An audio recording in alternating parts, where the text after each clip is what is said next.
ನಮಸ್ಕಾರ ವೀಕ್ಷಕರೇ, ಸಮುದ್ರ ಭಾಗದಲ್ಲಿ ಎಂತೆಂಥದ್ದು ನಡೀತಾ ಇದೆ ಅನ್ನೋದನ್ನ ಈ ವಿಡಿಯೋ ನೋಡಿದ್ರೆ ಗೊತ್ತಾಗುತ್ತೆ. ದೊಡ್ಡ ದೊಡ್ಡ ಐಸ್ ಗೆಡ್ಡೆಗಳು ನೀರಲ್ಲಿ ತೇಲ್ಕೊಂಡು ಬಂದು ಸಮುದ್ರ ತಟನ ಮುಟ್ತಾ ಇದೆ. ಸುಮಾರು ಸಮುದ್ರ ತೀರ ಪ್ರದೇಶ ಅಂತೀವಲ್ಲ, ಆ ಜಾಗದಿಂದ ಏನಿಲ್ಲ ಅಂದ್ರೂ 30 ಅಡಿ 40 ಅಡಿ 50 ಅಡಿ ಭೂಮಿನ ಪುಷ್ ಮಾಡ್ಕೊಂಡು ಬರ್ತಾ ಇದೆ. ನೋಡ್ತಾ ಇದ್ರಲ್ಲ, ಮರಳನ್ನ ಸಮೇತ ಎತ್ಕೊಂಡು ಬರ್ತಾ ಇದೆ ಸಮುದ್ರ ಗಡ್ಡೆಗಳು.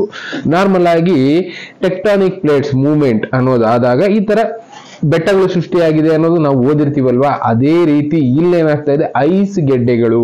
ನಾರ್ತ್ ಪೋಲ್ ಅಲ್ಲಿರುವಂತ ಐಸು, ಇನ್ನು ಸೌತ್ ಪೋಲ್ ಅಲ್ಲಿರುವಂತ ಐಸು ಕರಗಿ ಸಪರೇಟ್ ಆಗ್ತಾ ಇದೆ ಅಲ್ಲಿರುವಂತ ಪೋರ್ಷನ್ ಇಂದ. ಅದು ನೆಕ್ಸ್ಟ್ ಏನಾಗ್ತಾ ಇದೆ, ಈ ರೀತಿ ಕೊಚ್ಕೊಂಡು ಪಕ್ಕದಲ್ಲಿರುವಂತ ಸಮುದ್ರ ತೀರ ಪ್ರದೇಶಗಳಿಗೆ ಬಂದು ಬೀಳ್ತಾ ಇದೆ. ಜನಗಳು ವಿಡಿಯೋ ಮಾಡ್ತಾ ಇದ್ದಾರೆ. ಈ ತರ ಆಗ್ತಾ ಇರೋದ್ರಿಂದ 2-3 ಪರಿಣಾಮ ಅಲ್ಲಿ ಉಂಟಾಗುತ್ತೆ. ಮೇಜರ್ ಆಗಿ ಏನಾಗುತ್ತೆ, ಕೋಲ್ಡ್ ಅನ್ನೋದು ಜಾಸ್ತಿ ಆಗುತ್ತೆ. ಏಕೆಂದ್ರೆ ಐಸು ನೀರಲ್ಲಿ ಕರಗ್ಬಿಡುತ್ತೆ ಬೇಗ. ಇನ್ನ ಮಾಮೂಲಿ ಮರಳ ಮೇಲೆ ಇದ್ದಾಗಲೂ ಕರಗೋಗುತ್ತೆ. ಇದರಿಂದ ಕೋಲ್ಡ್ ಅನ್ನೋದು ವಾತಾವರಣದಲ್ಲಿ ಜಾಸ್ತಿ ಆಗುತ್ತೆ. ಸ್ವಲ್ಪ ದಿನ ಮಾತ್ರ ಇರುತ್ತೆ ಅನ್ಕೊಳ್ಳಿ, ಆದ್ರೆ ಇದ್ರ ಇಂಪ್ಯಾಕ್ಟ್ ನೆಕ್ಸ್ಟ್ ಲೆವೆಲ್ ಅಲ್ಲಿ ಫ್ಯೂಚರ್ ಅಲ್ಲಿ ಆಗುತ್ತೆ. ಏಕೆಂದ್ರೆ ಐಸ್ ಕರಗ್ತಾ ಇರೋ ಕಾರಣನೇ ಬಿಸಿ, ಭೂಮಿ ಮೇಲೆ ತಾಪ ಜಾಸ್ತಿ ಆಗ್ತಾ ಇರೋದ್ರಿಂದ ಈ ಐಸ್ ಅನ್ನೋದು ಕರಗ್ತಾ ಇದೆ. ವಿಡಿಯೋದಲ್ಲಿ ನೋಡ್ತಾ ಇದ್ದೀರಲ್ಲ, ತೀರ ಪ್ರದೇಶನ ಹೇಗೆ 30 ಅಡಿ 40 ಅಡಿ ತನಕ ಅದು ಐಸ್ ತೆಳ್ಕೊಂಡು ಬರ್ತಾ ಇದೆ ಅಂದ್ರೆ, ಈ ಐಸು ನೀರಾಗಿದ್ದ ದಿನ ಏನಾಗುತ್ತೆ, ಎಷ್ಟೋ ಭೂಭಾಗಗಳು ನೀರಲ್ಲಿ ಮುಚ್ಚೋಗ್ತವೆ.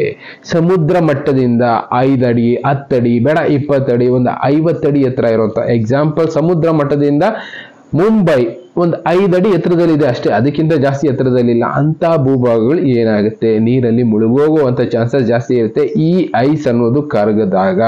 ಅಷ್ಟೊಂದು ಐಸ್ ಅನ್ನೋದು ಬೇಗ ಸ್ಪ್ಲಿಟ್ ಆಗ್ತಾ ಇದೆ, ಕರಗ್ತಾ ಇದೆ, ಕಾಣ್ತಾ ಇದೆ ನಿಮ್ಗೆ ಕಣ್ಣು ಮುಂದೆ ಯಾವ ತರ ಐಸ್ ಅನ್ನೋದು ಬಂದು ಸಮುದ್ರ ತೀರಕ್ಕೆ ಹೊಡಿತಾ ಇದೆ ಅನ್ನೋದನ್ನ.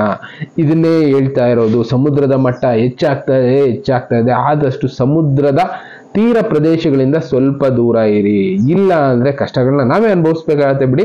ಒಟ್ನಲ್ಲಿ ಸಮುದ್ರ ತೀರ ಪ್ರದೇಶ ಯಾವತ್ತೂ ಸೇಫ್ ಅಲ್ಲ. ನಾನು ಅದಕ್ಕೆ ಎಕ್ಸಾಂಪಲ್ ವಿಡಿಯೋಗಳು ನಿಮಗೂ ತೋರಿಸಿದ್ದೀನಿ ಹಳೆ ವಿಡಿಯೋಗಳಲ್ಲಿ. ಯಾವ ಪ್ರದೇಶದಲ್ಲಿ ಸಮುದ್ರದ ಮಟ್ಟ ಎಷ್ಟಿದೆ, ಯಾವ ಜಾಗದಲ್ಲಿದ್ರೆ ನಾವು ಸ್ವಲ್ಪ ಬದುಕುಳಿಯೋ ಚಾನ್ಸಸ್ ಜಾಸ್ತಿ ಅಂತ ಆಸ್ತಿ ಮಾಡ್ತೀವಿ, ಇನ್ನೊಂದು ಮಾಡ್ತೀವಿ ಅಂತ ಕೆಲವೊಬ್ರು ಏನ್ ಮಾಡ್ತಾರೆ, ಈ ಬೀಚ್ ರೆಸಾರ್ಟ್ ಅದು ಇದು ಅಂತ ಎಲ್ಲ ಪ್ಲಾನ್ ಮಾಡ್ಕೊಂಡು ತಗೊಂಡ್ಬಿಡ್ತೀವಿ. ಬಟ್ ಆದ್ರೆ ಒಂದಲ್ಲ ಒಂದು ದಿನ ಅಂಥದ್ದೆಲ್ಲ ಈ ತರ ಪ್ರಕೃತಿ ವಿಕೋಪಗಳಿಗೆ ಕಂಪ್ಲೀಟ್ ಆಗಿ ನಾಶ ಆಗೋಗ್ಬಿಡುತ್ತೆ. ಆದಷ್ಟು ಅಂಥದ್ದನ್ನ ಪ್ಲಾನ್ ಮಾಡೋರು, ಇಲ್ಲ ಬೇರೆ ಬೇರೆ ಪ್ಲಾನ್ ಮಾಡೋರು ಇರ್ತೀರಲ್ಲ, ಎಲ್ಲಿ ಪ್ಲಾನ್ ಮಾಡ್ತಾ ಇದೀವಿ ನೋಡ್ಕೊಂಡು ಪ್ಲಾನ್ ಮಾಡಿ. ಇದೆಲ್ಲದರಿಂದ ಸಮುದ್ರದ ಮಟ್ಟ ರೈಸ್ ಆಗುತ್ತೆ, ಇದ್ದಕ್ಕಿದ್ದಾಗೆ ರೈಸ್ ಆಗುತ್ತೆ. ಇಲ್ಲ 1-2 ವರ್ಷ 3 ವರ್ಷದಲ್ಲಿ ರೈಸ್ ಆಗೋ ಚಾನ್ಸಸ್ ಇರುತ್ತೆ. ಒಂದೊಂದೇ ಇಂಚು 2-2 ಇಂಚು ರೈಸ್ ಆಗ್ತಾ ಅಡಿಗಳ ಮಟ್ಟಕ್ಕೆ ಬರುತ್ತೆ. ಈಗ ಎಷ್ಟೆಷ್ಟೋ ಭೂಭಾಗ ಈ ತರ ಮುಳುಗೋಗಿದೆ. ಈ ಜಾಗದಲ್ಲಿ ಆಗಿರೋದು ಇದು ಅಕಸ್ಮಾತ್ ಆಗಿ ಆಗುವಂಥದ್ದು. ಏನಕ್ಕೆ ಅಂದ್ರೆ ಯಾವ್ದೊಂದು ದೊಡ್ಡ ಐಸ್ ಬಂಡೆ ತೇಲ್ಕೊಂಡು ಬಂದು ಸಮುದ್ರ ತೀರಕ್ಕೆ ಕೊಡದಾಗ ಆಗುವಂಥದ್ದು. ಅದನ್ನ ಬಿಟ್ಟೆ ಸಮುದ್ರ ತೀರ ಪ್ರದೇಶಗಳು ಯಾಕೆ ವೇರಿಯೇಷನ್ ಆಗ್ತಾ ಇದೆ ಅನ್ನೋದನ್ನ ತಿಳ್ಕೊಳ್ಳಿ.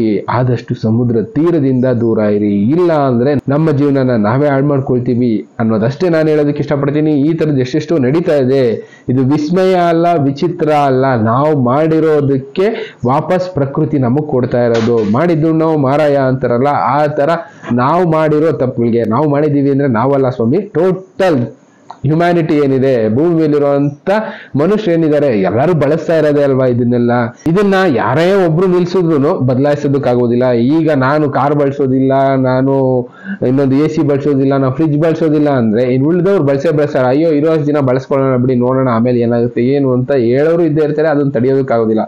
ಒಟ್ಟಿನಲ್ಲಿ ಹ್ಯುಮ್ಯಾನಿಟಿ ಅನ್ನೋದು ಒಂದು ಎಂಡಿಂಗ್ ಸ್ಟೇಜಿಗೆ ಬರ್ತಾ ಇದೆ ಅನ್ನೋದಕ್ಕೆ ಇದು ಒಂದು ಎಕ್ಸಾಂಪಲ್. ಈ ತರದ್ದು ಎಷ್ಟೆಷ್ಟು ನಡೀತಾ ಇದೆ ಪ್ರಕೃತಿನಲ್ಲಿ. ಪ್ರಕೃತಿ ತನ್ನನ್ನ ತಾನು ಬದಲಾಯಿಸ್ಕೊಳ್ಳೋ ಪ್ರಯತ್ನ ಶುರು ಮಾಡಿದಾಳೆ. ಅಂತ್ಯ ಯಾವಾಗ ಆಗುತ್ತೋ ನೋಡ್ಬೇಕು. ಒಟ್ನಲ್ಲಿ ಇಂಥದನ್ನ ಎದುರಿಸೋದಕ್ಕೆ ಸಿದ್ಧರಾಗಿ ಅಂತ ಅಷ್ಟೇ ಹೇಳೋದಕ್ಕೆ ಇಷ್ಟಪಡ್ತೀನಿ. ಇನ್ನ ಇದೇ ತರ ಎಷ್ಟೆಷ್ಟು ವಿಷಯಗಳು ನಡೀತಾ ಇದೆ, ಆ ವಿಷಯಗಳನ್ನ ನಾನು ನಿಮ್ಗೆ ತಿಳಿಸ್ತಾ ಇರ್ತೀನಿ. ಥ್ಯಾಂಕ್ ಯು, ಮತ್ತೆ ಸಿಗ್ತೀನಿ. Good bye.